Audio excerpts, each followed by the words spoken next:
afternoon, evening, night, whatever the fuck it is, wherever you are in the world, and welcome to another episode of the Behind the Fiends podcast. And let me turn up my freaking mic so y'all can hear me better. There we go. Hope everybody is doing awesome, having a great Saturday and or Sunday Eve. Today, I have two guests. I have effects makeup artist Jamie Apple.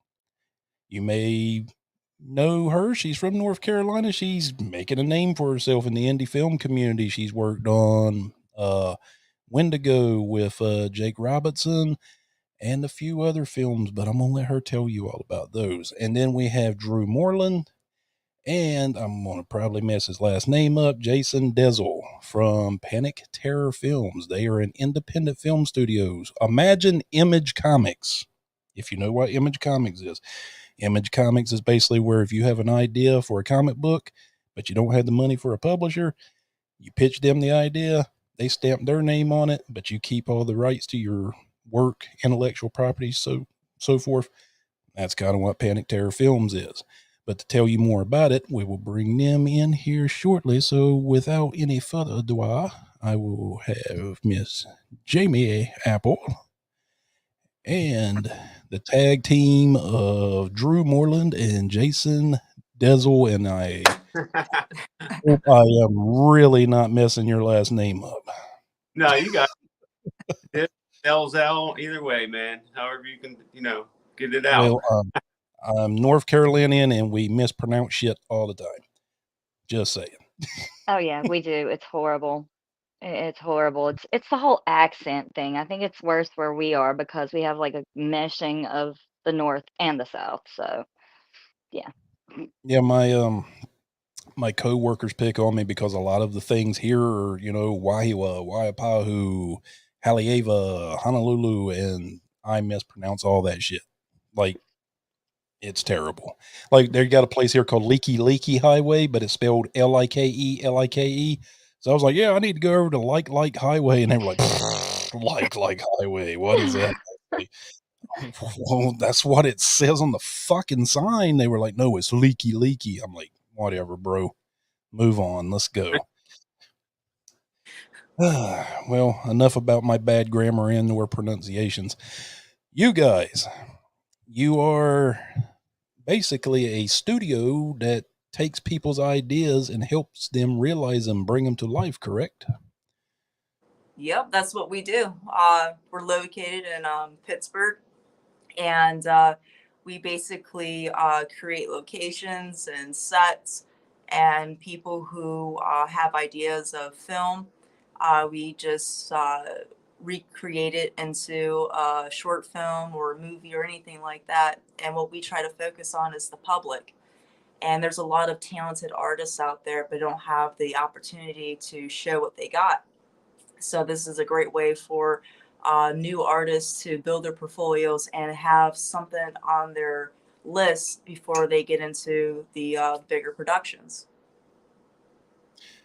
So what led you all down this path of wanting to, help others in the film industry?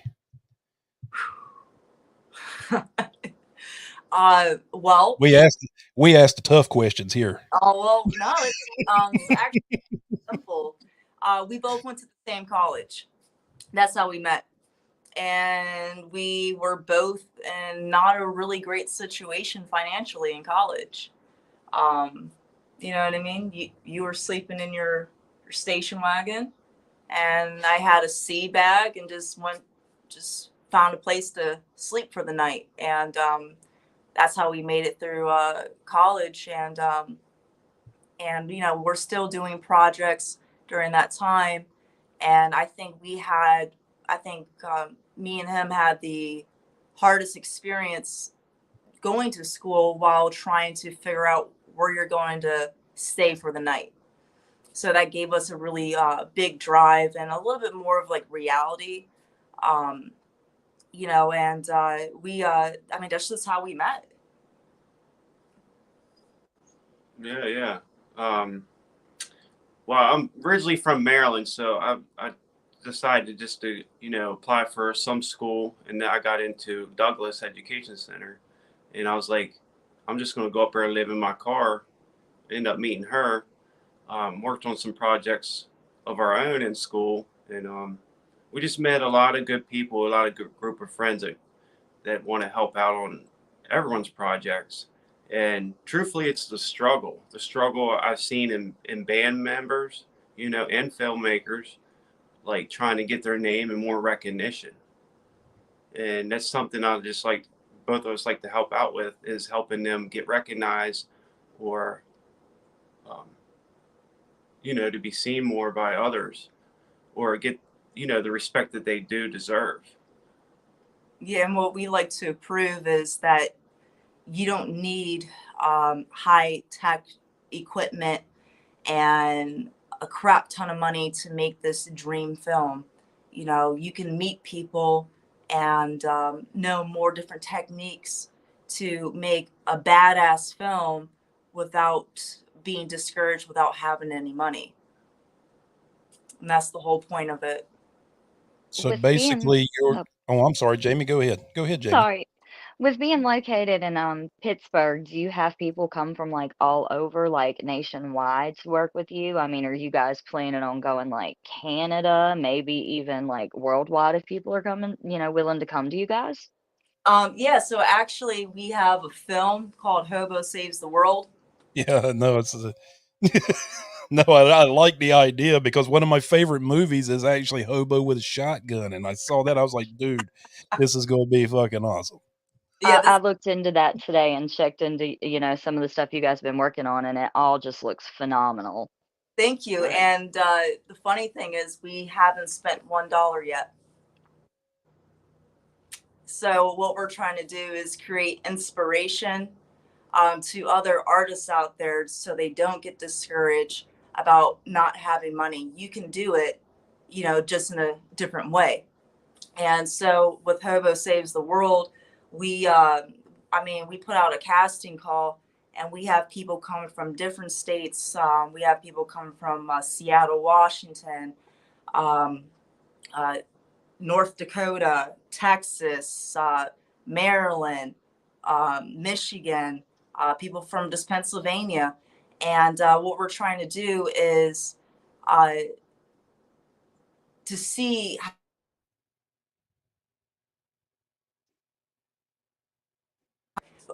how people can come together and uh, get together and create an awesome project.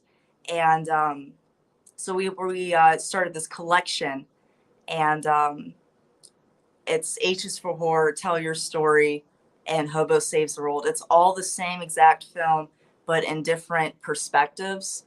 And it's a collection to show that anyone can do a project. All you gotta do is just find a good team, and that's it.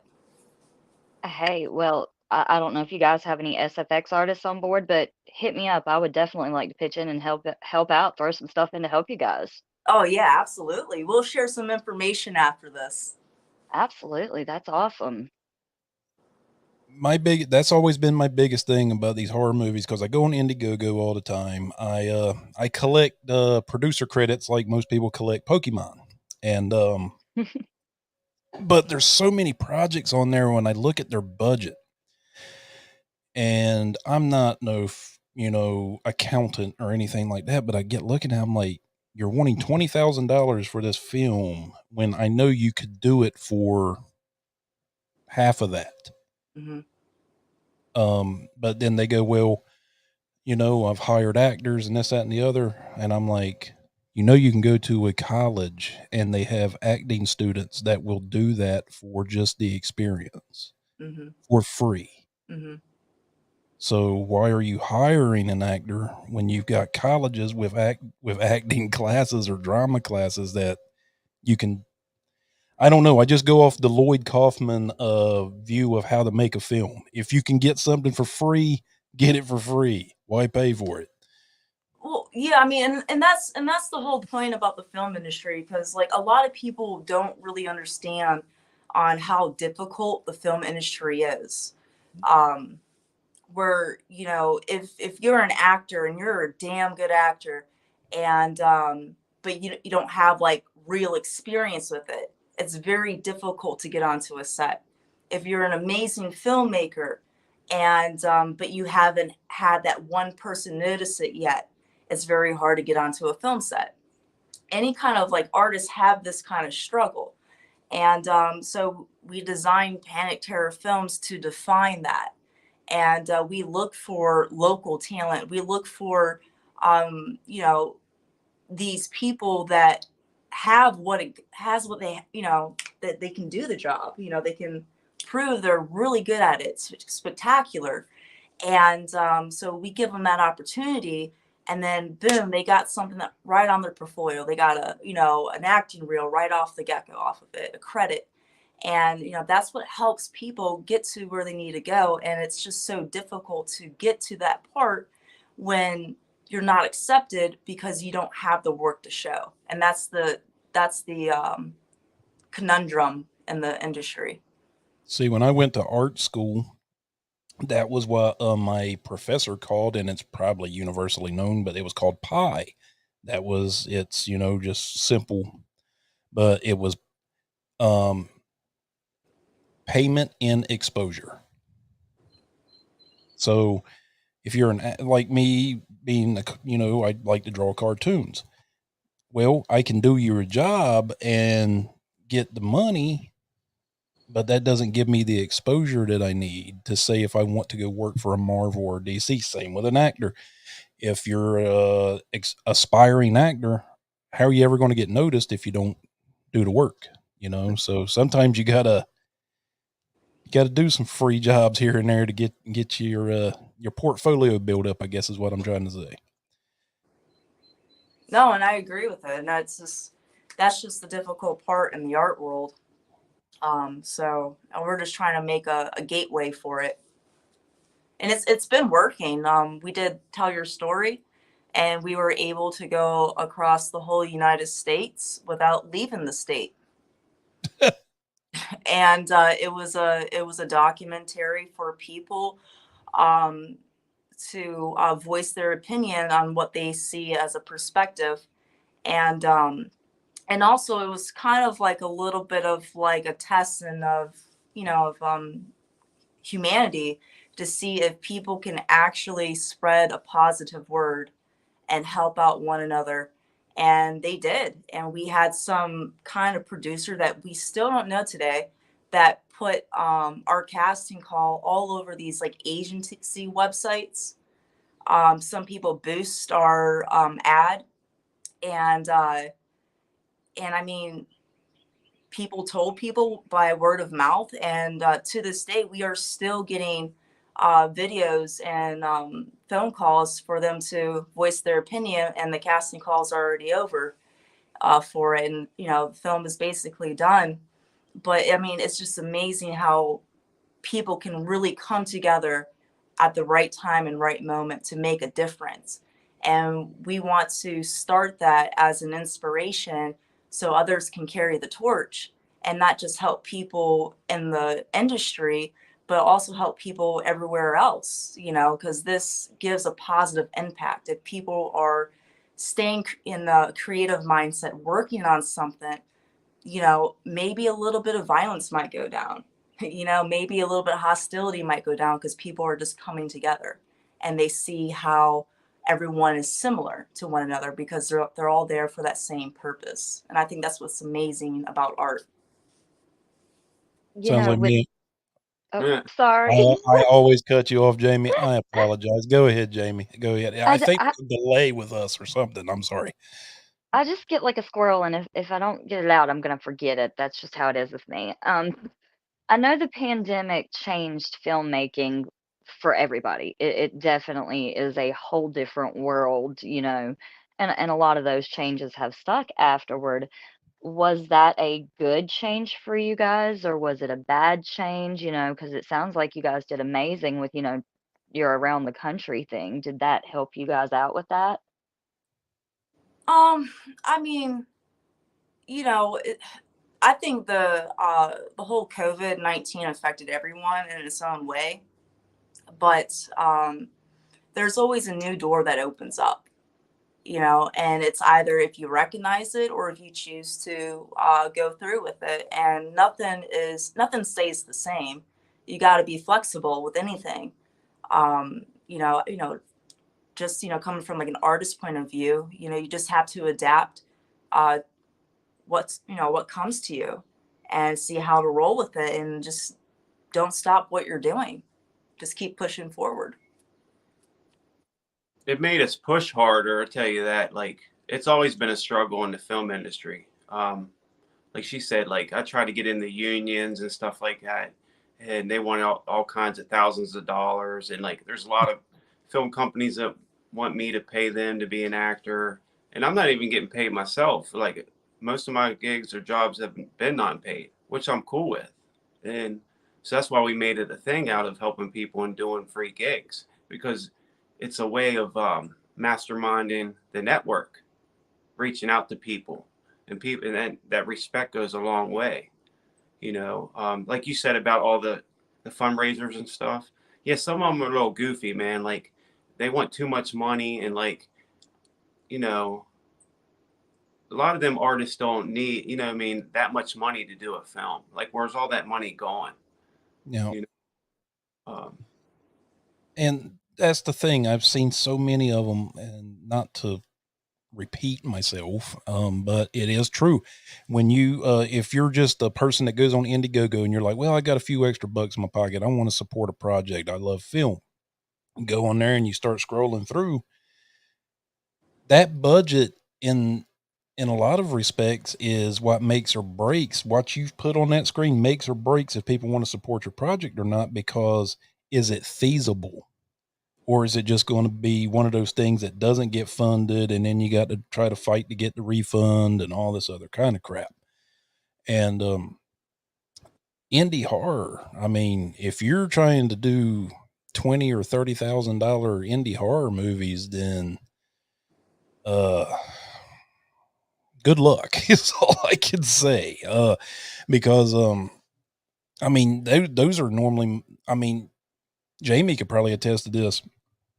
There's movies I've seen out there with Kane Hodder and Felissa Rose in it that have budgets of like Five, six 10 or thousand. yeah, like No. $10,000 or $12,000, and we're talking I, about Felissa fucking Rose and Kane Hodder. mhm. It's You crazy. know, but you're doing a film with unknown actors, and maybe even ones that are SAG. That's where you mess up too, as an indie horror, is getting involved with SAG. So then you got to pay all that stuff, and then you got this big budget, and you were not going to make it because you only get what is it, like 30 or 40 days to do your campaign to get it in demand. If not, it ends and you have to start the whole process over. So, not to make this all about my opinions, but if you're going to do an indie horror film, like you guys said, why not try to do it as cheap as you possibly can? Just to say, hey, look at what I did with no money. Imagine what the hell I can do if you give me money. Yes. yeah, Yes. that's Thank on you. purpose. Yeah, that's the whole thing, man. Like, it's a challenge. It's a challenge. I've seen amazing makeup right out of the refrigerator versus buying all this, types of rubbers to make certain prosthetics. And it's just, I think it's just the eye of the beholder at that point. I'll use this movie as an example. Velocipaster. I don't know if you've all seen it. Yeah. It's Mm-mm. it's a cult classic, or not a classic, but a cult favorite, cult film right now. Terrible movie, but it's like watching a car accident. You can't look away. Yeah. The story makes no sense. The acting is terrible. The special effects and the effects makeup are like holy shit. But they did it on $2,000. And now it's revered as one of the worst but best films ever made. And I mean, if you look at the circle of people that like it, and it, to me, it's like so bad that I I love it. It's so bad that you fall in love with it. It's like I guess like the ugly, I hate to say it, ugly kid. So ugly it's cute. Mhm. So Like that kind of like the six-headed shark movie. Human Centipede. Yeah. Yeah, Oh, it's a horrible film, makes you so nauseous, but it was a ride. Well, that's why Who's your middle? Lloyd Kaufman. So with Trauma Entertainment, they got hundreds of movies, thousands of indie films, and half of them are really spectacular. Half of them are just, I mean, a lot of people they watch them, but they don't really dig them, But the way he pulls off his style of directing and filming is probably with no money at all, hardly any money, I've been a fan of them for years. I follow you on that one. Yeah, when I was talking about Lloyd Kaufman, yeah, I've got Lloyd Kaufman's book here in this massive pile of shit in my closet. It's How to Make Movies with Nothing is basically the name of it. And it's literally a Bible of how Lloyd Kaufman made fucking films with nothing. How to make your damn movie. That's what Yeah, it's called. yeah. That's the name of it. But, and now look, multi-millionaire, cultural icon, everything. But like you guys were saying, slept in his car and all kinds of other crap. Had people slamming doors in his face left and right. Told him that this sucks. Why you want to make this Toxic Avenger? This is garbage.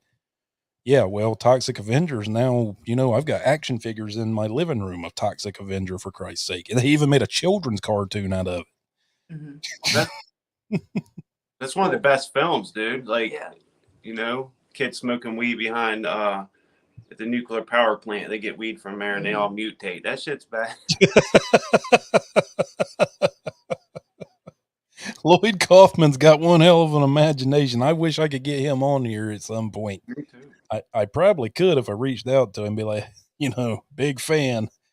My favorite film with him was Sergeant Kabukiman. The police officer that turns into the samurai. Good one. Yeah, it's a good one. And Nukem High. Nukem High was fun. But that was the 80s. Everybody was making like trash cinema back then. Like I had Frank Farrell on the podcast. He made Street Trash, or he was part of the making of Street Trash. I get it. Highly offensive movie today, but back in the 80s, everybody loved it. Mm-hmm. So, I mean. And it's weird how history repeats itself because, I find more and more people digging into those and trying to reboot some of that, 80s style, You might want to leave Street Trash alone. That might rub people the wrong way. Oh, yeah, that one needs to be left alone, definitely. Your film career might end the way of the Thanos snap. You go fucking with that movie because it's literally painting a picture of the homeless people of America in not a very nice light, let's just say. Oh, yeah. Right. Well, like you said, like you guys had some of the people from the Blair Witch Project. I'm surprised I don't know some of them guys because they're right up in my area where I'm from in Maryland. I'm surprised I don't know them, but like, look what they did with that film. And there's hardly nothing to it. You know what I mean? Which is an amazing script. And the research I've done on that. Yeah. All the scares that happened to them that were in the woods and all that, it was legitimate. The filmmakers would wait at night and would sneak out in the woods and just literally scare the shit out of them. So all those reactions were authentic. Yeah. So it was, and their script was non-existent. They would just write stuff down and be like, hey, we want you to act like this. And the rest of it was just ad-lib dialogue. Mm-hmm. It's genius. And now look, it was made for, I think they said $20,000 and it has made well over 500 million. Mm-hmm. That's the thing with found footage. You can go out there with basically zero budget and have nothing. I mean, we just got done, Jake Robinson, our crew, we did the Wendigo, his movie, and that was a found footage. We did full length in 4 days, and it was great.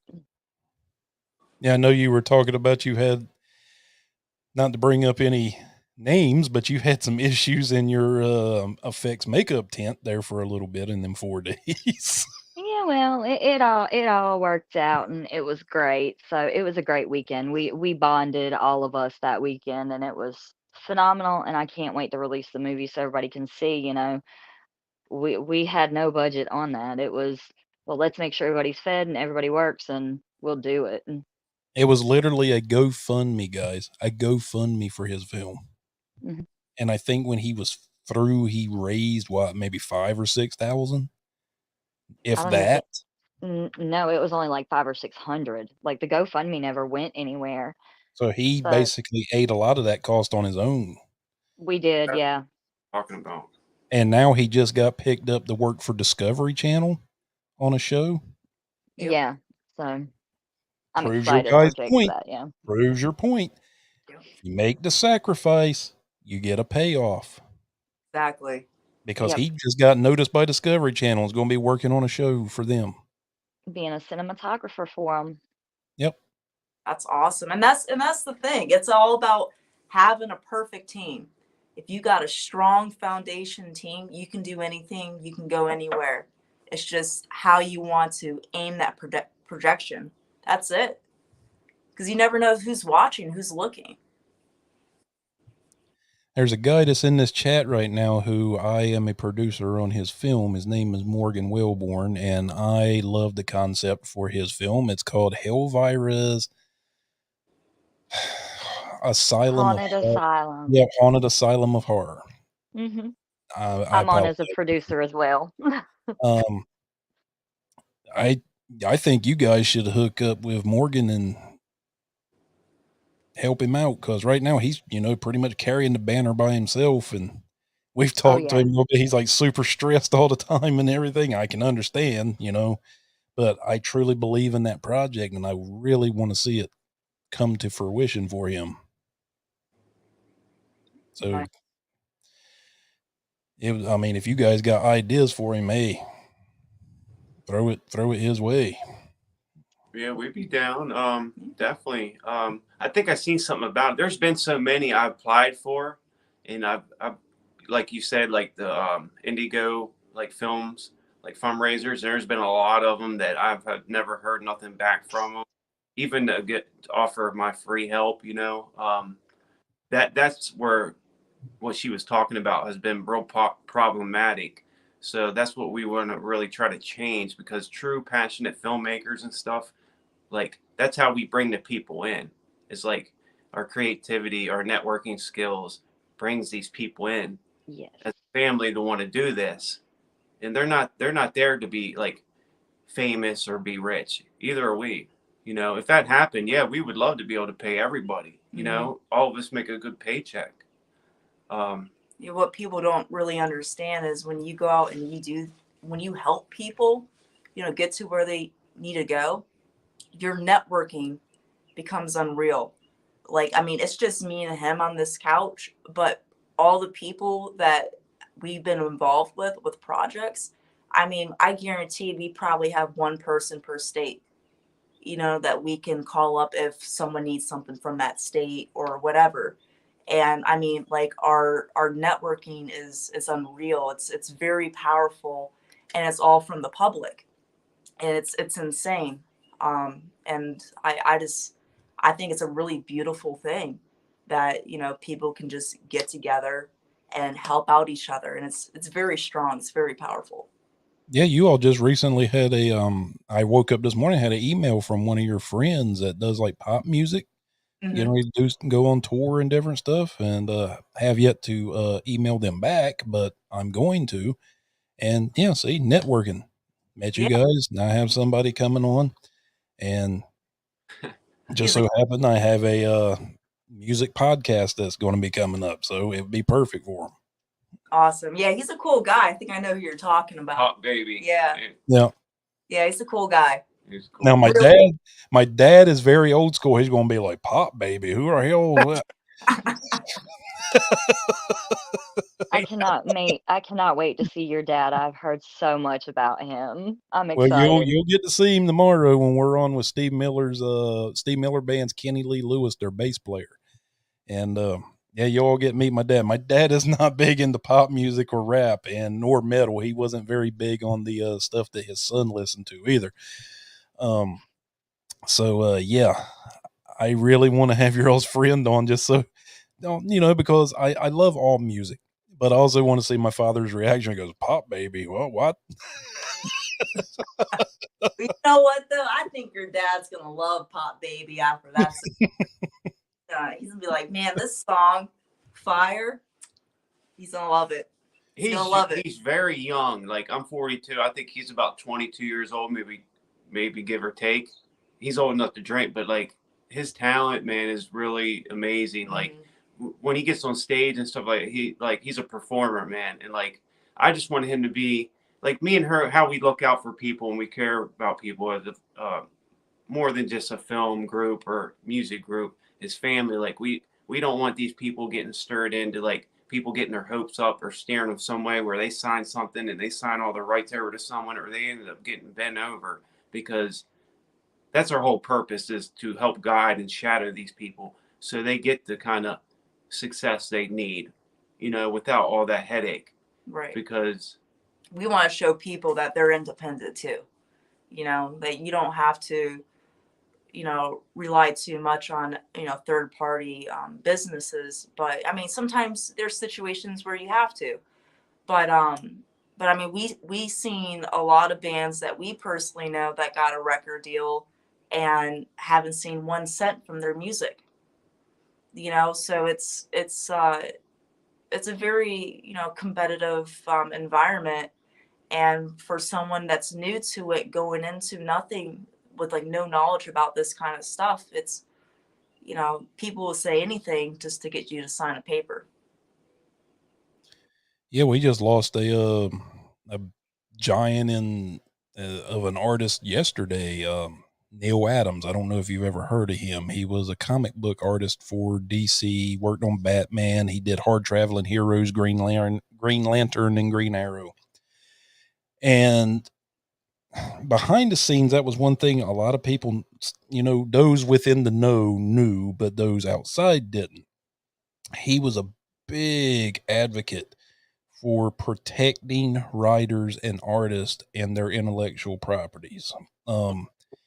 He created like a union for comics creators. He basically took Marvel to court when it was basically like career suicide to do so, to win back the rights for not only his artwork, but Jack Kirby's family to get his artwork back, his original stuff.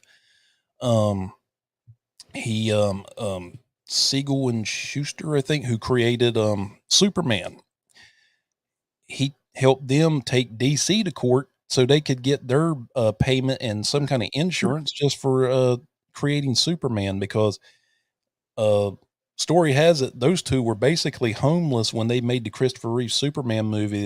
They didn't even get invited to the premiere. They were standing outside of the theater looking at all these people lined up to go see a character that they created, and they are on the outside freezing in the cold on the sidewalk.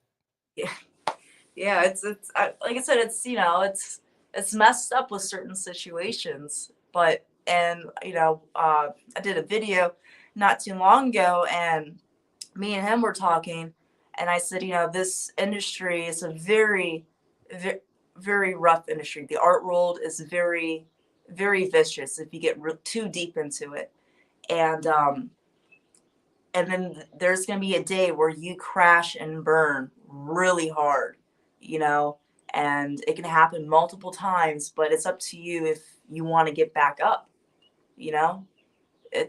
There's always different opportunities and different choices out there. If you don't get that one or something happens to it, there's going to be something else, as long as you make it happen. And that's the key. I want to see a day where filmmakers are actually free, to create their vision. And I'm not talking about in the indie, because indie, of course, you filmmakers have that freedom. I'm talking about with the big studios. But here's the thing, it'll never happen in my lifetime. It won't. It will have to be us changing it and making a movement. like we're doing now, if we can get enough people to do that, it will change that industry a bit. Yeah, like right now we have a fundraiser going. It's called Panic Terror Films, The Revolution of Filmmaking. And what it's about is raising money to actually use the money for the public to create their films through their perspective. Like, and you know, this, I mean, I think it will be amazing because like a lot of people have a hard time getting a film grant. You know, you have to have something on your record or something to prove, or maybe an LLC or a trademark to get something like that. A lot of people, these people don't have that. You know, it's rough times, and you know, if raising that money, I mean, it could change a lot of things, and it can change a really big game in the film industry. So I mean, that's what we're going for. We're gonna make it happen, and you know, that's the whole idea for Panic Terror Films, is to give the public an opportunity to show their art side, you know, their perspective. Yeah, I think if you could start proving to filmmakers that they can make more money on the indie film side, that's where you take the power away from the big studios. Oh yeah. So Yeah, yeah, I totally agree. If you could create that kind of a movement, be like, hey guys, you make more money over here than you can there. yeah. I mean, it's really not about like taking power. It's about just having a freedom of creativity. You know, it's there. You're able to do it. You know, it's just making those decisions if you want to do it. Um, you know, I've had people call me up saying that I had other people doing the same thing that I'm doing, and they're worrying that, you know, I'm thinking it's like competition. I'm like, it's not competition, it's inspiration. These people are being inspired by what we're doing. So I encourage other people to do what we do, carry the torch. Because if everyone was doing what we're doing, damn, it'll be a crazy place. It'll be so cool. Everyone would be making something and doing something for a purpose, and doesn't feel like a normal human being. We would actually be humans for once, not a machine. And So, to make like oh, major actors come forward to us instead of looking us in other companies like we'll never be able to afford them. They won't come to the set because their name is so big. Like stuff like that. You know, typecasting, all that kind of stuff needs to be kind of changed a little bit. Not all the way to like we take all it's all equal. Like they start reaching out to other people. Like they don't need $1 million to film a movie. They already have $10 million. Give that to someone else. Like show the love. That's basically what we're trying to do. You had something, Jamie? oh yeah. Sorry, didn't mean to almost cut you off there, Jason. There. When you guys are getting into these projects, you know, I know y'all see it in the indie community, the drama that goes around, things like that. Um, I know you guys want to build that family community, you know, filmmakers. Do you guys have like a vetting process to keep that from happening, or will you just help anybody? I know that's a weird question, but you know, there has been some crazy stuff going around in the drama in the indie community here lately. No, it's not a crazy question at all because I actually had that same question because you have to be able to vet those with legitimate ideas and those with just bullshit, you know. So I not a crazy question at all. I mean, we do have a certain process that we follow to keep regulations in order, because you know, we don't want someone making a film that could appear to be um, bad. You know what I mean? Like, you know, we don't want anything that represents anything negative. You know, so uh, even though, you know, we focus on the horrors, you know, in life, you know, horror films and stuff like that, but it's also trying to create a positive message. So we gather the people that have Oh, they this froze up. No, passion, there. wants, you know, and so I mean, we just, it's, you know, we do have a process that we follow, but we would never ever promote or, you know, indulge in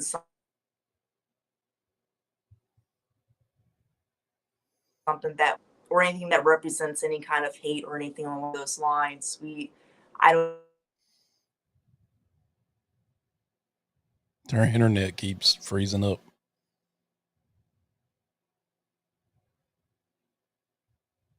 I wonder if I lost them.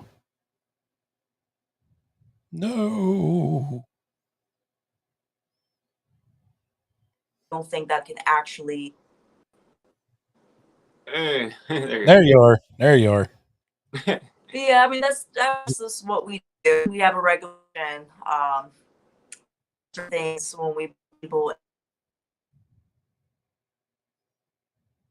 And it froze again.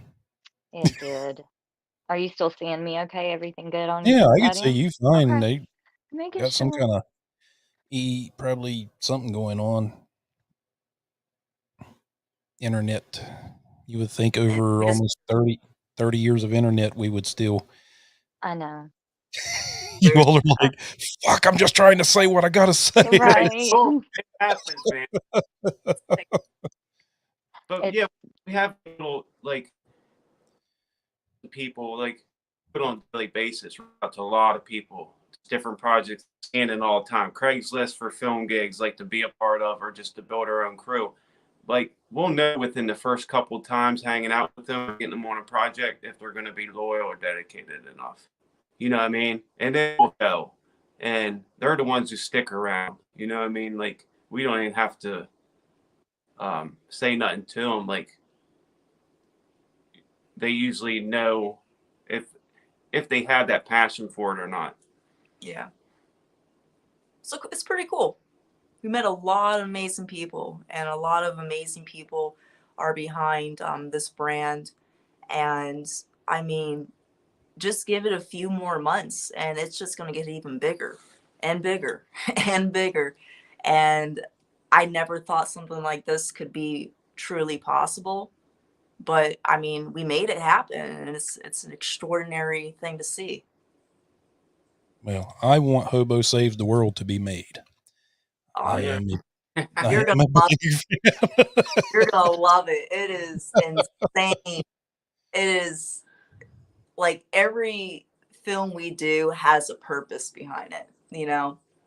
And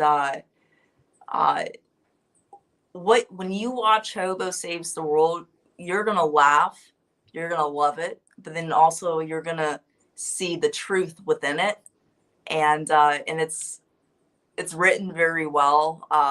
And I mean, the story dynamic, I mean, it's just going to take you somewhere else. It's going to take you to a different universe. Have you seen Hobo with a Shotgun with Rutger Hauer? Yeah. Yeah. I was going to say, if not, please watch it. Well, some guy emailed me when it's posting all this stuff and asking me, he's like, that sounds like my idea for a movie. He said hobo in a trash can or something. I said, no. We were just filming one day outside, just get some scenery shots and just messing around. And then we just came up with this idea, like bouncing it back and forth. It wasn't something we planned on. We winged it actually, and it became like the project that it is. Oh, that's funny as hell. We had a little table read of it, and oh my God, it was hysterical just to hear everyone read it out loud. And I'm just excited to shoot it. I think those heart projects that come out of nowhere are usually the ones that end up being the most beautiful. Mhm. And yeah, it sounds like you guys have a lot of heart and soul behind that project. I know I can't wait to see it. Thank you. Thank you.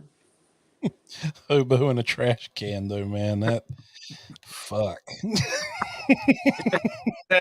He's like, man, did you take my story or something? I said, it has nothing to do with that, really, man. I mean, Sesame Street might come after him. I mean, because Oscar the Grouch, you know, he does. True. I had I people don't know. ask me if we're making fun of homeless people and stuff like. I said, no, man, we're not making fun of any homeless people. I've been on the streets, and I got a lot of friends that still stay at shelters, and that's a serious thing, just like a drug epidemic. But I said, no, man, you have to have some comic comical shit with that in my mindset, because I lived there in the streets. I lived in a tent, you know. You just gotta have some comical with that living, you know what I mean? Like, so that's where she actually came up with the name of it. You know, we filmed a couple little clips, and then I was like, that fall I did at the beginning of the commercial or the trailer, I gave it to her, and she ended up making a little trailer of it, and we just spun it from there. Yeah. Which is awesome, man. Yeah, and the thing is, you know, there's this epidemic and a pandemic of people in need that need a roof over their head. There's homeless people in every country, in every state, you know. And how cool would it be if there was a story about a homeless guy saving the world?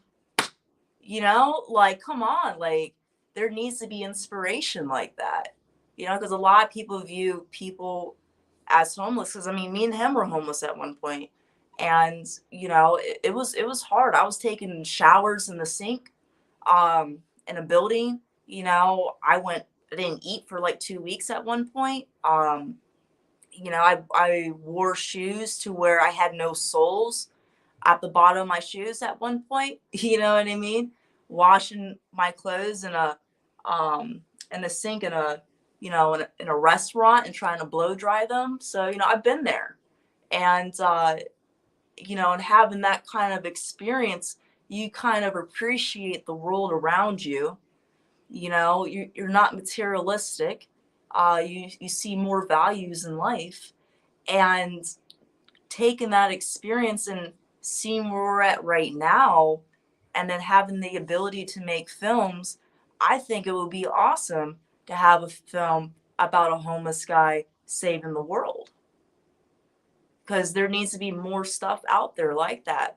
Because I think, you know, more of the public could appreciate these people, because everyone is human, you know, everyone goes through different things. And so you shouldn't judge certain people just because of their situation, because no one doesn't know the true story behind anything. Like a lot of people judge Absolutely. homeless people. They go, well, they're all crazy and drug addicts and alcoholics. I was like, yeah, well, there's normal people with Yeah. roofs over their heads that are alcoholics and drug addicts and abusers and everything else. So, with that said, do you have an argument there? Do you want to, because yeah, okay, they've fallen on hard times, and yes, a lot of them put themselves there, but at the same time, let's be real. There's fucked up people no matter if you got a roof over your head or not. Yeah. You know, there's a I- homeless I'd guy like to say around here. something if you Well, there's a homeless person here in this neighborhood every day. He works. He has a job. He doesn't make a lot of money. It's expensive to live here. It really is. I mean, I'm pretty sure you've all heard the horror stories of how much everything is here. But every freaking day, this guy walks by me, tells me good afternoon or good evening, and we talk for a second, and I have never seen him with a frown on his face. Hmm. And he goes to a shelter every day to lay his head down. Yeah, I was when I didn't have no place to go one night. I was in Pittsburgh, and I was trying to catch the bus to get back to school. So at least in the morning, I'll already be in the same location where college is at. And and I met this dude in an alleyway, and he was homeless too. And so we talked, and he was a really cool guy. And we spent all night talking. But he said this one thing to me, and it always stuck to me. He said, in order to understand true happiness, you must first dance with misery. And so, having a stranger tell you that, it changed my whole life around. And it's just what you do with your life, and it's how you use it. And people are so concerned about making so much money to live that fabulous life, but what does the term rich is? Like, what is being rich? because they can be defined in so many different ways. And so I don't know. I think people, yes, you have safety, but what I'm just saying is, don't judge a book by its cover. Jamie, you had a point that you said that you wanted to make. I did. I'm sorry. I get excited. You were talking about, the homelessness, the opioid epidemic. I mean, just the alcoholics, all that. I'm a recovering alcoholic. I always try to tell people that, because if you had told me 5 years ago this is where I would be, that, there would finally be somebody that would give me that shot this early in my sobriety. It's amazing. I'm coming up on 5 years sober, and if somebody tells me they are in recovery, I love it when people are just that bluntly honest with me, and I'm just more apt to say, "Hey, let me give you a shot because you are trying so damn hard to get there." And I think that's awesome that you guys, don't turn people away because of those, you When we know. when we did Tell Your Story, um, our foundation of that film was based off of addiction, because we wanted something that's relatable across the board. And you don't have to be on certain street drugs. You don't have to drink alcohol. Everyone has a form of addiction. It could be a good addiction or a bad addiction, but it's still the same concept. So we wanted to hear what people had to say across the United States about that topic. And we had people that talked about what they used to do, what they're still on, you know. And this film is designed to show, when someone watches this, that they don't feel alone, you know. And I was an EMT for a good while, I served with the public, and I was the person in the ambulance, and I got to see that side. And everyone is the same person, and I always ask, what made you get to this point? And it was all different answers, but it was the same projection. And for some reason in this documentary, everyone talked about a missing void, trying to fill something that's never there or I used to have. And and even with the term people saying the word junkie or this and that, it really offends a lot of people, so I'm saying if people could remove certain words from their vocabulary, you know that's just a step in the right direction. And for all these people out of the United States that came forth on Tell Your Story, like, that takes a lot of courage to talk in front of a camera with someone you don't even know, knowing that someone's going to watch this and it's going to change their life. And after the casting call was done, we had people call us, we had people email us that were using, that were not, but they wanted to say that after speaking their opinion and their voice, it changed their life. And we had people that went into rehabilitation that day after their interview. We had people that actually, got a job and changed their life around. We had people that got that dream job in an acting position just from that documentary. And these were people that told the world about their issues, of what they're having and what they're seeing. So if more people can be honest about their situation, then it could change the community. It can change how people think. And I think you would see more respect in this world.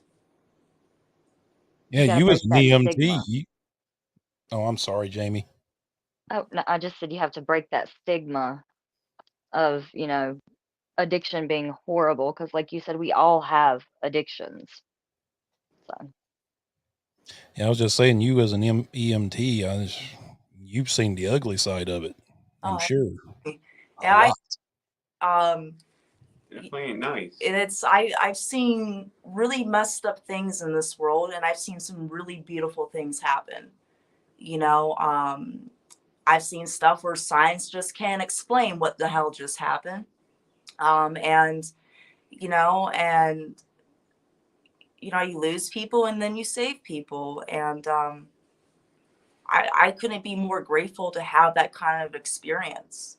Because it really makes you grow up, to see that kind of world. And it's really strange, because like I used to live where I used to work. So like I knew like what houses did what or this and that. And then it just became too much for me at one point. And you know, there gets to a point with anyone in the medical field to where you start to lose your empathy for people, because you become so numb from what you're seeing all the time. And I don't you can only stay so long into it, but I'm glad I was in it for as long as I could handle it mentally, and to help people and change people. I think it was awesome. Really great experience. Well, it all started with like the little project H is for Horror, like substance abuse. And by the time we helped a friend back home, she does like natural healing and holistic healing. It turned into all these other people contacting us for all other like disabilities, loss of a loved one, not just like substance abuse, like all disorders, all like problematic issues of the world. And what was really cool is to have all them people voice their opinion that they wouldn't even open up to like their moms or their family. They wanted the world to hear it first, because a lot of them weren't like listening to them, or or believing there's, and that's why they came to us. Yeah, and like I said, that film is the foundation of that film is addiction, because everyone can relate to it. But there's things that sprout in different topics that come off of that. And I guarantee it, when you guys see this film, you will be able to relate to it. I guarantee it. Anyone in this world who watches that film can relate to that film in any different way. Well, it's very awesome that you all are bringing light to a lot of these problems. Sorry. But doing it in the world of film, but also bringing a little bit of comedy into it as well and other things. But it truly is something that needs to be, it's an ugly side of the world that nobody ever wants to look at. Right. And that's why we're called panic terror films, because we take the paranoia and the horrific events that happen in this world and we convert it into a fiction sense. So we take the true form of horror, of reality, and we develop it into a story. And that's what our company's based off of. Got anything, Jamie? Um, I think it's great that you guys are approaching issues that have been swept under the rug per se for all these years. Addiction's here; it's not going anywhere. Homelessness, until the top 1% stops being the richest in the world, that is also going to be a problem. So, I'm sure you guys have faced issues with that. Have people come at you kind of sideways, ridiculed you, in that aspect? Yeah, we've had that, but what's amazing about this company is that we had someone give a bad comment about Tell Your Story, right? And this is social media.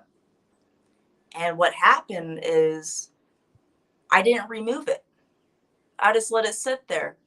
And all these people started commenting at this guy and saying, this is a very positive message. It's the one that's it's your type of people, or it's your, or whatever, that give off a negative sense. You know what I mean?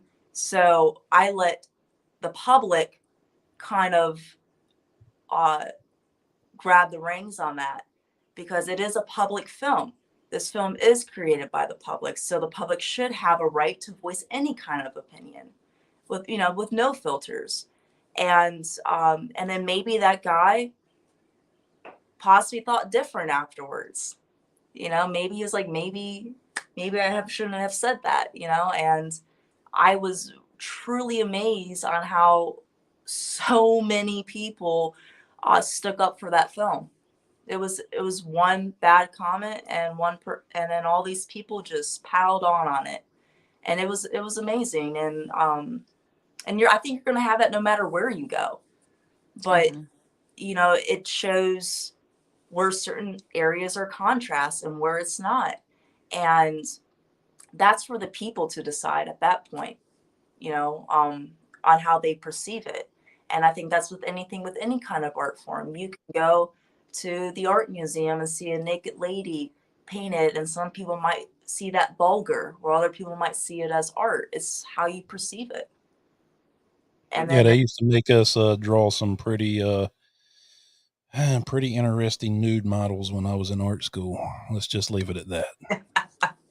But that's what filmed or formed our company, is the projects, the people, the public, actually what filmed our company, not the name.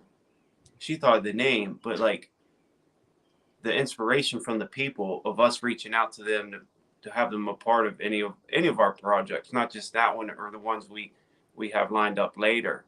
You know, they were just so thrilled because they weren't being a part of anything, and it was hard for them. It's a hassle to get on film gigs and stuff like that, and that's what actually formed the company. We've always been a team since back in film school. Then we did our own thing for about 6-7 years, started messing around with a couple of projects, and then boom, the people actually helped form this. yeah, that this company wouldn't be here if it wasn't for the public and their courage. And I think it's amazing. I think there should be more things like out there like this. Is there any projects that you all can talk about right now that's kind of in the works, but really doesn't have the ball rolling yet, like Hobo Saves the World? I'm writing 2 other little horror scripts. They'll probably be like 15, 20 pages long. I'm almost done 2 of them. We're going to try to get them out hopefully by the end of the year too.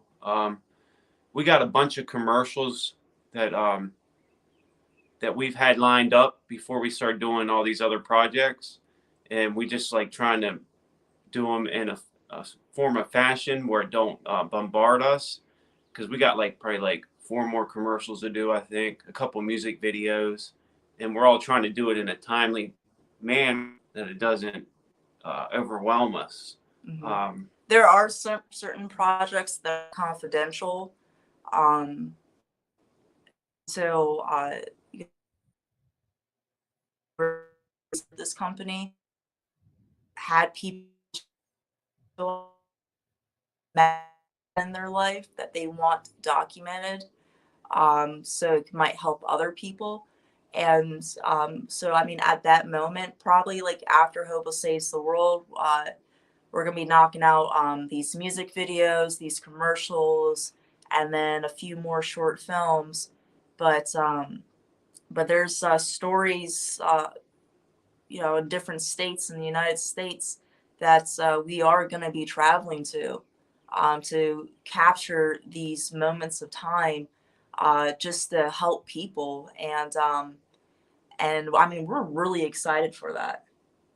Yeah. We're really excited for that. Well, there is a couple we can talk. Well, end of the year, close to probably like fall, there's a film called Lycanthropy. It's a friend of mine. I'm going to try to get us on there as like film crew or just helping out or just be like an extra getting killed off. It's werewolf movie, and they're trying to outdo all the other werewolf movies that ever been made.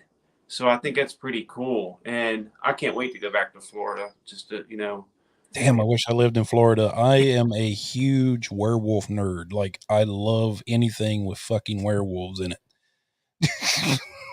Yeah, I'll give you a contact. I'll send it to you, and you can reach out to him. He might have you come down there or something, man. You know, Mm-hmm. they're raising money for it. I think now they got everything in the works except for like production, and then I think it's going to kick off end of the year, like fall. And we have a magazine that we're working on.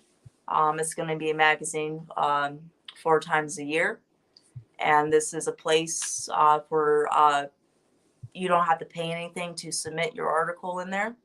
It's a magazine for artists to promote their own work and invent themselves.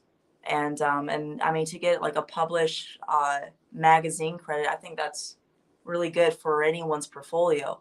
So, and you will never know who's going to be buying this too, as well. So, I mean, if you guys want to be on this magazine, we still have a few more spots left.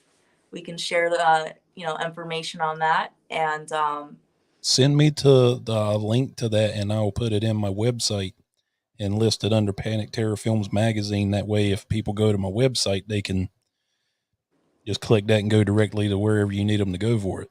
Yeah, and then I mean, this magazine is very generalized across different art forms. So, and we also have a spot for podcasters too. So, I mean, if you want to be on this, we can make that happen. And you're a special effects artist, we can make that happen too. So, and it's pretty cool because you'll see other people too that you might not even know that are pretty close to you, and you can possibly collaborate with them. So it's a way of networking.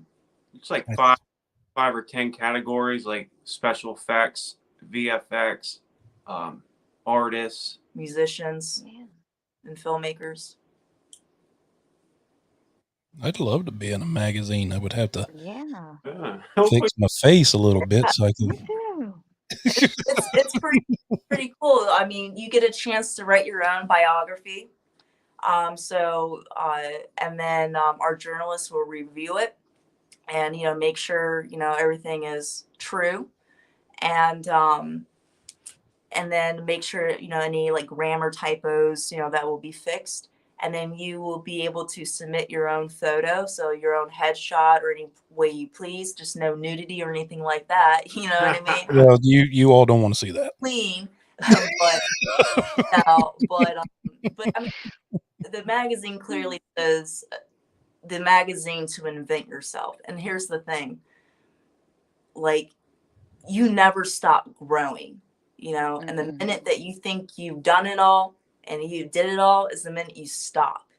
So we are always evolving. We are always reinventing ourselves every single day.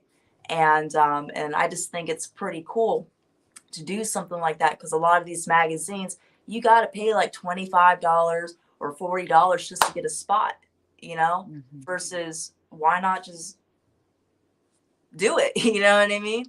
And I think it's really cool. And we have a few more spots left on this issue, and we're already working on our second issue.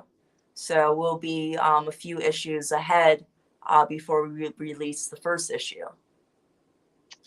Yeah, I got reached out to by a person that was doing a magazine on podcasting, and she was just looking for people that are new to it, because I've only been doing it for like a year and a half, 2 years. And she was like, yeah, we could put you in there. And I was like, well, she's reaching out to me. Obviously she wants me in it. And thinking that it was going to be kind of a free thing. Nope. She was like, well, if you give us, I think it was like $1,200 and all that. I'm like, but you reached out to me to be in the magazine. Oh, I see what you're doing. You're selling spots for the magazine. Yeah, and I think, I mean, I'm not saying how people should run their own business or anything. That's not what I'm saying. I think give the people an opportunity, because I mean, what is it going to hurt? Give these people an opportunity, and let them show you what they can do. And that's what I want to see happen. And that's what's going to happen in this magazine and these films that we're doing. I mean, it's already been happening, but I just want more people to carry that torch, because I think it can make the art community completely different and not so competitive. Yep.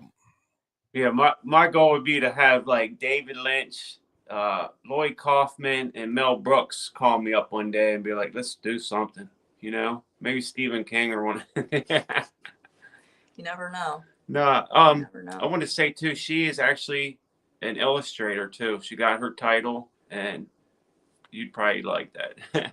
Hey, my fellow cartoony person. that likes to draw stick figures and shit. Yeah, I actually did a whole entire comic book by myself. It's 3 stories. So Tales from the Crypt? Awesome. Well, this is the recreation of Tales from the Crypt, but in a modern version of it. It's the guy who owns the podcast Tales from the Podcast, and he asked me if I could, would I be interested in doing this project? And I was like, hell yeah, let's do it. So I painted the cover. I drew everything by hand. I made a giant light board, and I spent over 300 hours making this comic book, and it's, I believe, 25 pages. And all black and white, all ink, no pencil. And I did it in 3 months. Well, Dreu, I'm going to keep you in mind because here's the thing. I have 6 issues of a comic book I created 2 years ago that I have yet to get off the ground. And I'll share it with you if you would like. You can read the scripts. I don't care. Anybody that's ever wanted to read them, I share it with them. I mean, even if they stole the idea, I'd be like, well, at least they got fucking made, I'd be like that because but then I could be like, yeah, but I have the originals right here. But yeah, I wouldn't mind sharing it with you. I started writing it out of just wanting to see if I could write a script. And I got so invested in the story, I ended up with like 6 issues. And then I just put it on hold because I was like, I'm going to set it to the side because I obviously am never going to get it made. That was just my mindset. And, but I'm just going to set it over here just in case. So you're more than welcome. You too, Jason, if y'all want to read it. You too, Jamie. I mean, forgive me. I was a new script writer, but, it's a story that I've had in my head for years because I am I'm not like, Bible thumping, Christian and all this stuff, but theology has always been fascinating to me, especially like the archangels and the war in heaven and all that kind of stuff. So that's basically what the comic book deals with, but it's got a lot of my own personal life in it too, because of where my mom was killed when I was a kid and different things like that. So y'all are more than welcome to read it. I will be more than honored to. Yeah. I would love to check it out, you know what I mean, and work with you on that. Oh, well, I feel so honored. Love it. I think everyone should have an opportunity to express their creative side. So I would love to help you out with that. Oh, thank you. Well, I have a movie idea too that I've been floating around in my head. Think Clerks meets Tenacious D's Pick of Destiny, except it's in a video store and the Pick of Destiny is the VHS tape of Destiny or something like that. Yeah. I love it. I wouldn't tell too many people about your idea, but I love it. I mean, that's what we're here. That's what we do. We help make people's movies, and we show people that, you can use your phone on your camera and there's just ways to manipulate light and your space to, show you can be in a different area, different time setting. It's just how you manipulate the environment on camera. Man, all 5 of us could do a little project or come up with something. That's a good thing about us networking, reaching out to be on your podcast. It's like now all of us will probably end up doing something out of this. Oh, I feel like this isn't the end of it. I feel like we're all going to be meeting at some point. Mm-hmm. I have always had this idea. I was like, man, I would love, because I watched that Corey Taylor film, Bad Candy, where he was the disc jockey, but it was horror anthology. Yeah. And I was like, dude, I wish I could do something like that, except I'm a podcaster and I'm reading to you all these macabre stories, and then it fades into the actual story. And then it comes back to me, and I'm like, oh, did you guys like that? Well, join me again next time on Behind the Fiends, and it ends, roll credits, whatever. And then you wait next week, and I do another one, then another one. Kind of like a Tales from the Crypt, the Twilight Zone kind of vibe. Yeah, that's pretty cool. That's pretty cool. I'm always, I live alone. I have a cat. Like, Jamie. She's down here loving on my hand because she's really fat and I can't fit her up here. And but I'm just always thinking of something all the time. I don't have anything else to do but stare at walls and pick on my guitar and talk to people on Well, the computer. well, I feel like this is a beautiful start to a beautiful friendship. Well, Sure I hope am so. very honored that you all wanted to be on, and it means more to me knowing the road that you've both had to travel because you all will appreciate the rewards that you get from your work more than some will.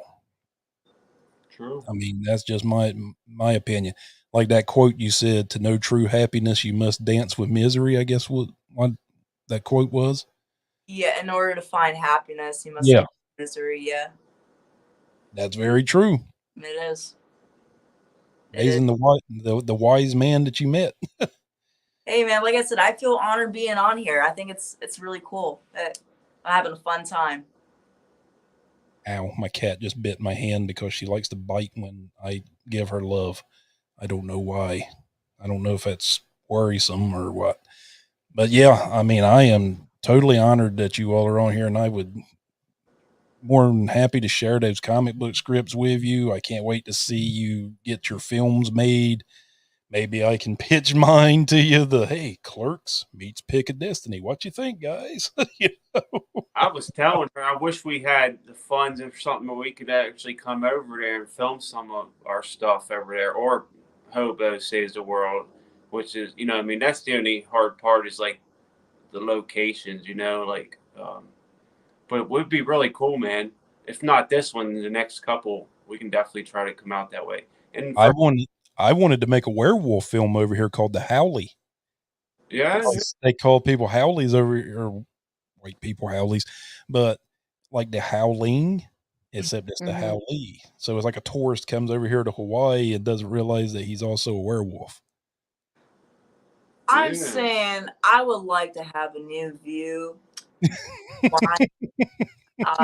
For a few days, maybe a week. Yeah, What about you? Yeah. I'm down. I'll come do SFX. Let's do it. Let's Or make it happen. we'll have some mimosas or some orange juice You could do or some Mhm. awesome found footages coconut because juice. Huh? Oh, when when I was in the army here, we used to go Ooh. out into the woods and stuff to do our training. And if you want to do found footage here or anything, there's old abandoned buildings out here in these woods, and you don't have to do a damn thing to them. You just walk in them. The aesthetic, the atmosphere, everything is just fucking like perfect, you Mm, know. that's what I need. like That's all what the fog, like the mist and stuff. Yeah. Especially at night, and then the growth inside with the vines hanging down and stuff. You could do like like Wendigo or something like that in one of them old places. There's this old factory out towards what we call K Bay, and I see it all the time. And I look at it, I was like, dude, you could so do something like a Texas Chainsaw Massacre in that freaking place Well, You guys. easily. Oh, well, I'm saying I think we're gonna have to make a trip to Hawaii. Just let me know when y'all fly in. I'll be there at the airport. Pick you up. I will do it. all we really need is like, you know, raise the money for the airfare and stay. That's it. Other than that, we don't need. You know what I mean?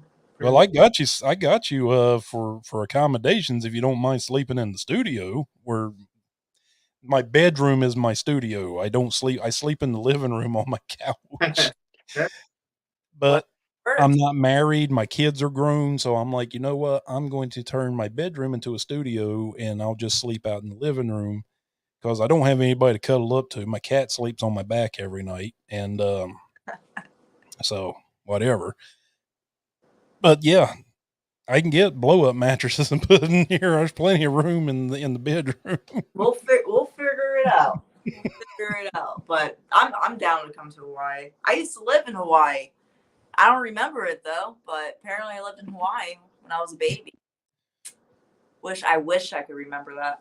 Well, my next big film on my own, not like something she would like, because we're gonna try to flop it back and forth. Like, you know, she might have a couple big films she want to do, but I do want to do a movie on the water, like some kind of like sailboat kind of movie, because I want to know how it is to do production and stuff like that. Like, you know, how they film, like, I know how they film Waterworld, but I want to be able to pull something off like that in that ocean kind of setting. That would be fun. Yeah. Oh, yeah. One You of willing my to come to North Carolina to do that one? Yeah, any beach, like, really, like, I you got know, a boat. Let's do it. Yeah, We're yeah. in Pittsburgh. That's not a far drive. It's really not. So yeah, I'm from definitely. We've got to connect. I'm definitely ideas turning in my head now. No, we're gonna be working on the grindstone now, guys. Yeah. Yeah, I'm from coastal North Carolina, so you've got all kinds of creepy shit around there. I'm from Beaufort, and anybody that doesn't, Beaufort and Beaufort. So you got Beaufort, South Carolina, Beaufort, North Carolina, spelled the same, pronounced differently. Um, Beaufort was the home of Blackbeard the pirate, and was also a port for a lot of pirates back in the day. And then you go and there's these graveyards, and it's unmarked graves, and I know it sounds completely macabre as hell, but it's like just dead kids and all kinds of shit in these graveyards. And there's all sorts of ghost stories around there, especially Blackbeard's house. Hammock House is considered haunted as hell. People that normally stay there, they do a lease with the government for 2 years, and they normally only stay for maybe one, and then they split, like Splitsville, because they say there's so much weird shit going on in that house.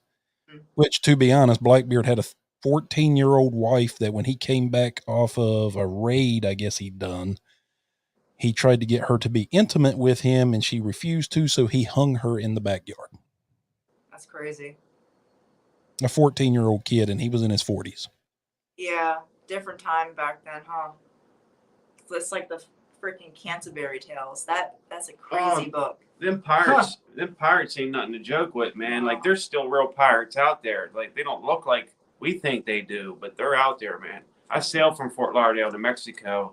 I've seen a couple of them out there, man. Like, you know what I mean? They're all set up to, like, sink your boat and take everything from you if you mess with them.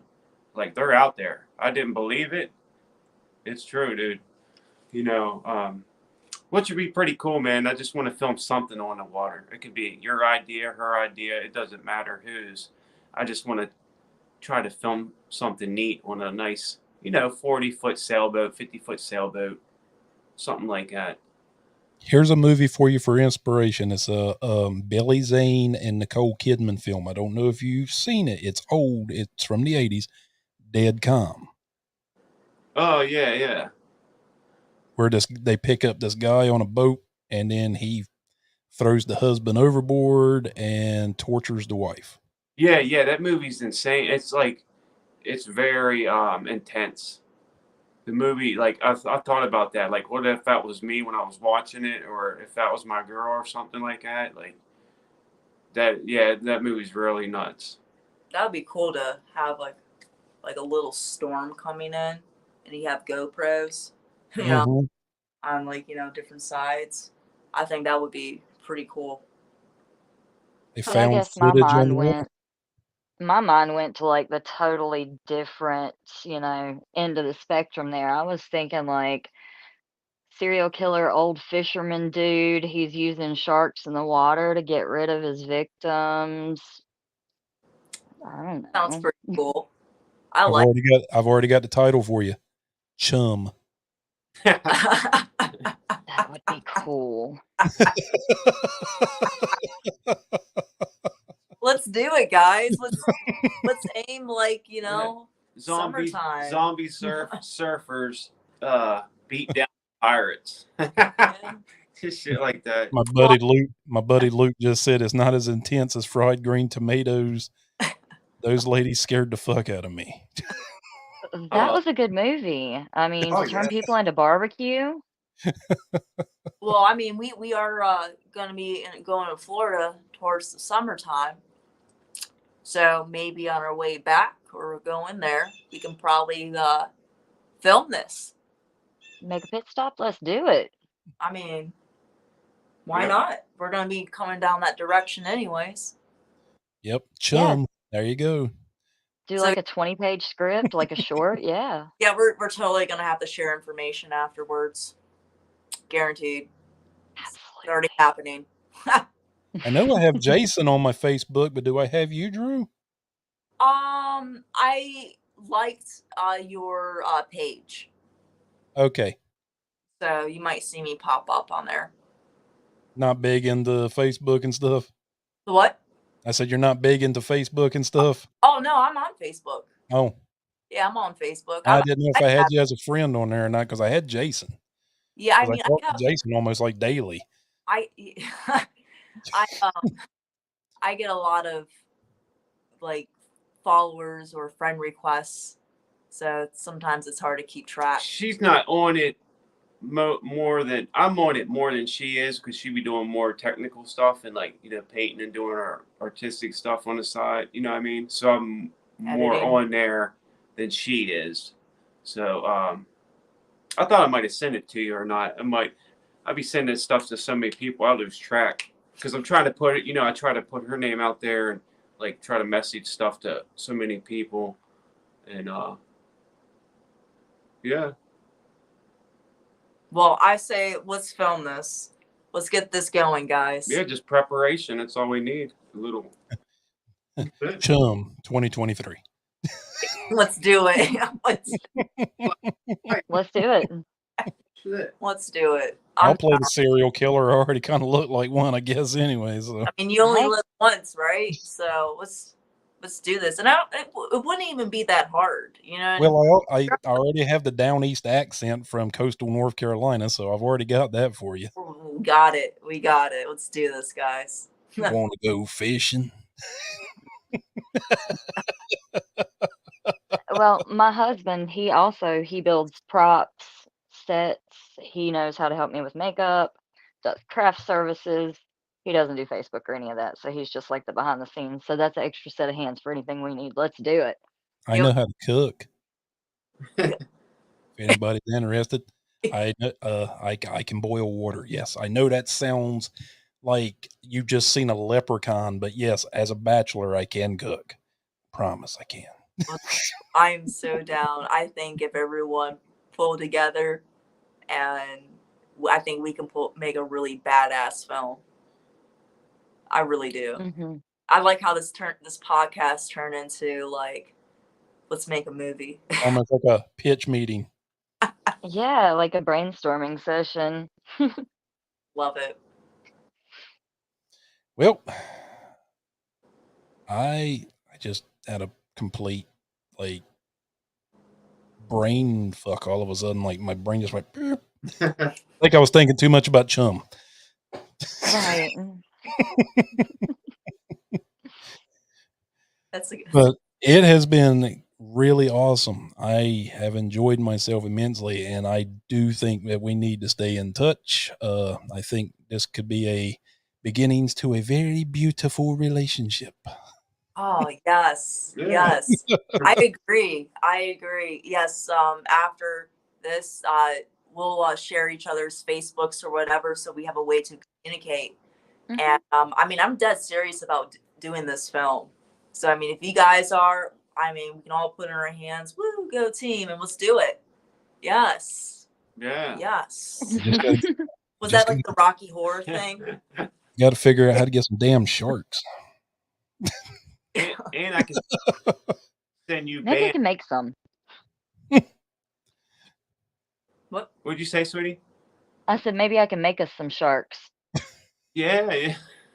Just put my big ass in the water and put a dorsal fin on me, and there you go.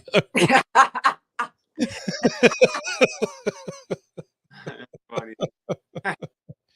And I'll come up out of the water and go, "Rawr," and then go back down.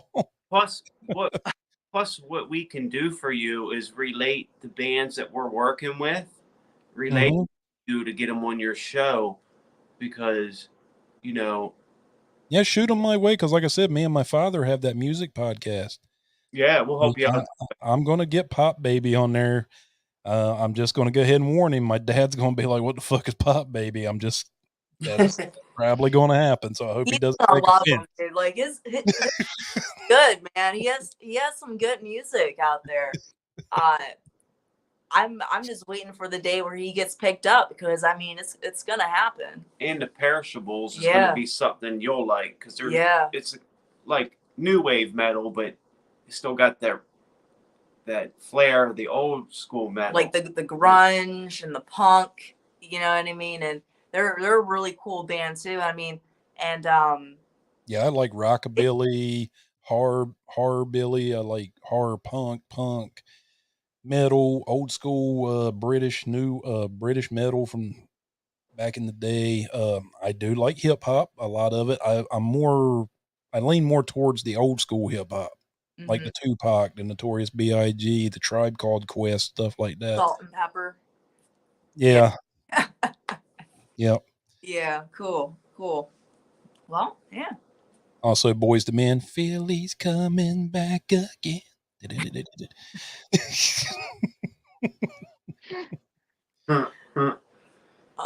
That's awesome. Boys to Men, ABC, BBD.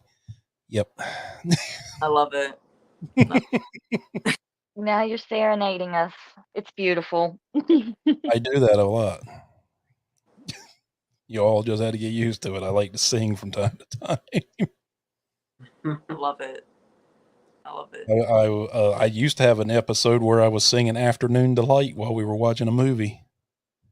Sky rockets in flight. You remember that from Anchorman? Mm-hmm. Afternoon Delight. That movie's goofy. We were watching Phantasm when I was singing it. Because there was a scene in it where they're all up on a porch playing guitars and shit. So I just kind of ad-libbed it because we couldn't play the sound for the movie. So I was like, yo, they're up on the porch playing music. And it just completely looked like they were singing Afternoon Delight. So it just popped in my head and there you went. Movie magic. Love it. Love it. Yep. Yes. We'll get you to a voiceover. I got to work on that. Well, I'm telling her, since you came up with the little idea about being on the television, we have a couple little things inside Hobo Saves the World we might spin at you. And then if we have special effects artists, but we always would love more help or people that want to come in, you know what I mean? Like I said, if we're doing no budget, and if your husband wants to help make a couple props or something like that or add to the film, you know, and you guys can't necessarily be here those days, like people that want to make a prop or something like that, we'd be thrilled to give them you know what I mean, like credit and all that, the cost of the film for throwing in their creativity to help it. Mm-hmm. I know how to do audio and video editing. If anybody's interested. Self-taught, but you know, I didn't go to school for it. I was self-taught on all my SFX. I didn't go to school for it. I was self-taught and then had a couple of mentors, and everything else has kind of been hands-on. I'll figure it out one way or another. That is awesome. Keep doing what you're doing, guys. I'm telling you. It's awesome. That's what I always tell people. I was like, hey, if this podcast fails, fuck it. I at least learned how to do video and audio editing, you know. Oh, yeah, it's a new trick. I at least learned how to talk to people and not be an introvert. Yeah, naturally I'm an introvert and very shy, but since I've been doing the podcast, I'm more open. Like when I first started doing it, I was like, hi guys, my name is John. God, please don't change my name. I'm super fucking nervous right now. I'm about to pee. Can't talk right, and you want to say something, but it comes out the way you didn't even think it was. I'm like, fuck. It's like, oh, I'm sorry. I'm really gassy right now. I get like that from being nervous. You hear me toot, it's because I'm nervous.